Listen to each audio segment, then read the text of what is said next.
If you think that you're going to play small ball against Andy Reid and Patrick Mahomes and win and beat them and win the division, you got it all wrong. Always follow the money. That's what I always say. You always follow the money. Yeah. This is Follow the Money with Mitch Moss and Paulie Howard on VSiN. With the schedule release, now things start to really heat up. Division bets, win totals, other futures. And to talk about it here on the Progressive Guest Line, the great Sal Paolantonio joins the show from ESPN. Good morning here to Vito's son. How are you? Oh, schedule release day is Christmas in May. I love it. I think you're spot on with that. Let's begin with the champs. The Chiefs going for this improbable run to 3 straight Super Bowls, never been done before. What do you make of their path this year with the schedule in front of them, Sal?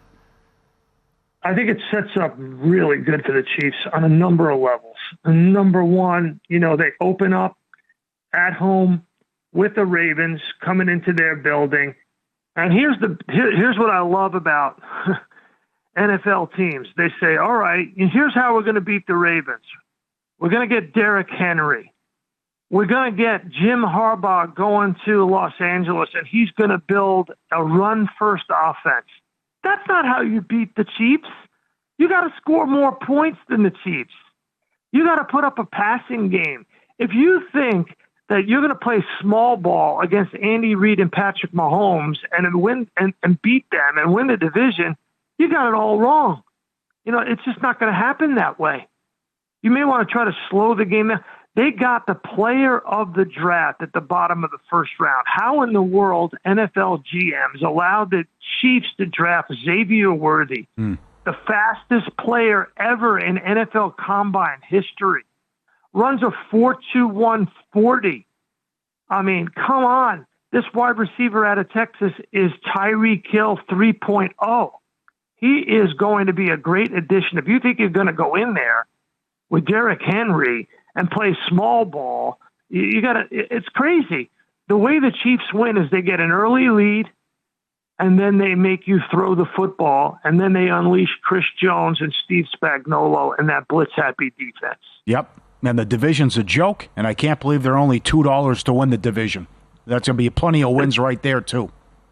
Yeah, the Raiders are not going to be able to compete with them. Denver's 2 years away from being 2 years away. Yeah, okay.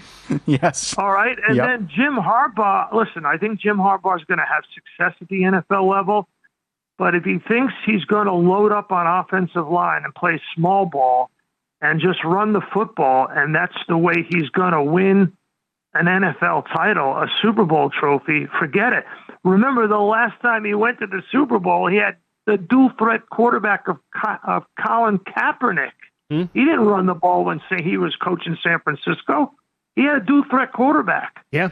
No, you're right with that. Let's follow the money here on VSiN, the Sports Betting Network. Sal Paolantonio from ESPN joins us here on the Progressive Guest Line. Let's flip it over to the NFC. And I want to begin with the team that played the Chiefs in the Super Bowl last year. I'll start with this, Sal. The Niners, week 7 through 13, and all of this rest disadvantage. They get the Chiefs, the Cowboys, the Seahawks, and the Bills in that stretch. All 4 of those teams are off the bye. And they also have to play at Tampa and at Green Bay in that stretch. What do you make of the 49ers? The 49ers definitely have a tough schedule. There's no question about it. They are a team that's just basically running it back. They haven't really done major overhaul of their team like the Eagles did. They're running it back and thinking that they can get back to the Super Bowl. It helps them, I think, in many ways that Brock Purdy, I believe, is growing at the quarterback position. They're going to be right there. They have a tough road, but they have a tough-minded team. And then the 2 biggest competitors to the 49ers would be the team that you've covered for many, many years, Philadelphia. Overall, what do you think of how the schedule broke down for the Eagles last night when they released it, Sal? Yeah, let's take the Eagles and the Lions. Let's take the Eagles first, right? Yep. So the combined record of the Eagles' opponents last year was 566. This year, it's 491. Under 500. So on paper, they have an easier schedule, but they're really, really going to have a tough time at the beginning of the season. That's a rough first 4 weeks. Going to Brazil, going on a 12-hour flight to Brazil to play the Packers, who are going to be in the NFC playoff picture. Then you come home and you play at home on Monday Night Football. Then you're on the road, back to back. They never play well in New Orleans. Don't be fooled by how bad New Orleans might be. The Eagles always play the Saints, have difficulty against the Saints, especially in New Orleans. And then you go back to the scene of the crime in Tampa. I think it's going to be a tough game for them to win in Tampa. They get the bye in week 5, and I think they're actually going to need it. People don't like the fact that the bye is early for them. It's a double-edged sword because then they have 4 straight months of football after that bye, and that is going to be a tough road to go. So it's an extremely challenging schedule, even though it's an easier schedule. Or how about the darlings of the NFL now, the Lions? They really have turned into the darlings of the NFL, haven't they? Yes. I mean, they really have. They gave Goff all of that money. They were on the doorstep of blowing out the Niners in the NFC Championship game and didn't get the job done. The Lions are set up a lot like the way the Dolphins were set up. Last year, the Dolphins were the darlings of the NFL. This year, it's the Lions. And it'll be crucial, I think, for the Lions to get off to a good start. It really will be important for them to do that. I think they will. The schedule kind of sets up nicely for them at the beginning of the year. I kind of like the Lions a little bit in the early part of the schedule. I don't know how much they're going to be able to finish. With this season being 17 games now, it's such a long season. Remember to take it in 4-game chunks. Yeah. It's very, very important not to look too far down the road. Keep the main thing at the beginning of the schedule. Who do they set up against at the beginning of the schedule? And it's all about one thing. When you're doing an analysis of an NFL schedule, and this was I was taught by Dick Vermeil very early on in my career covering the team, 30 years ago, look at the caliber of quarterback you're playing on the road. That's so important. If you're playing a Pro Bowl caliber quarterback on the road, that's the toughest part of an NFL team's schedule. It makes a lot of sense. Also, I would throw this back at you. And we talked about this in the NBA last weekend when the Timberwolves went to Denver and they took the first 2 games. Well, this is a young and upcoming team, and they look brilliant. How do they handle prosperity? What would you have to say about that with this young Detroit Lions team? Yep, no question. How do they handle prosperity? Well, here's a couple of things going in their favor. They have a lot of ex-players on their coaching staff. And those ex-players understand the cultural zeitgeist of an NFL schedule. They get it. They've been through the wars. 2, they have a veteran quarterback who's even-keeled.